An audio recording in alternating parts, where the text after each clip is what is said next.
Let's turn to another issue affecting Africa now and the world in general.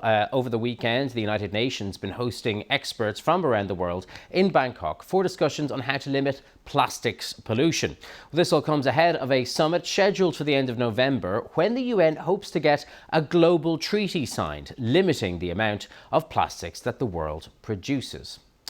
Well, according to the UN's environmental programme, the equivalent of 2,000 garbage trucks full of plastic are dumped into the world's rivers and lakes every single day. All of that adds up to around 23 million tonnes of plastic waste a year. Well, let's speak now to Professor Fadhel Kaboub, who's a senior advisor at PowerShift Africa, a climate action group. Thank you very much for joining us today.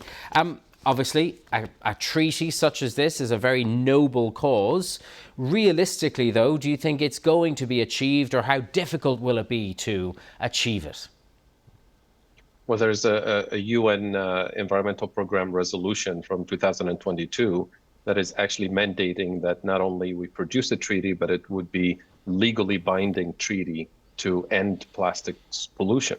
And that is the challenge that we're facing, and we're hoping that by the end of this year, we'll close the gap in the negotiations with about 300 bracketed terms and issues that need to be resolved over the next couple of months to finally achieve this major step, which is a legally binding treaty to end plastics, but also to fund it and to figure out the funding mechanism, the financing mechanism. Well, what does in your mind's eye, in your imagination, what does a good deal, a good treaty look like, and what difference, what impact will it have on businesses and consumers?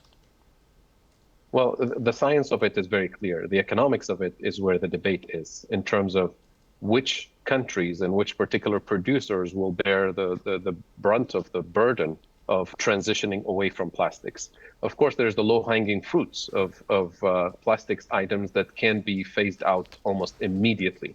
But then there's the logic or the narrative of the fossil fuel industry, which is using plastics and petrochemicals in general as their survival strategy, is to convince the public and governments that we can't live without petrochemicals, we can't live without plastics.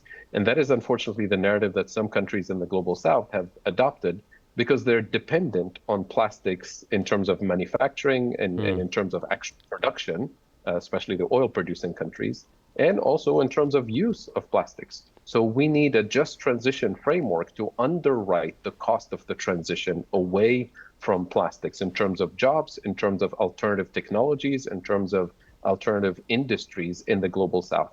And that means the global north has a legal and moral responsibility under this treaty to transfer technology, to cooperate in research and development, to create the right pathway that is just and equitable and fair for all countries, so that we put this industry behind us once and for all. Okay, Fadhel Kaboub from PowerShift Africa, thank you very much for joining us on Business Today. Thank you.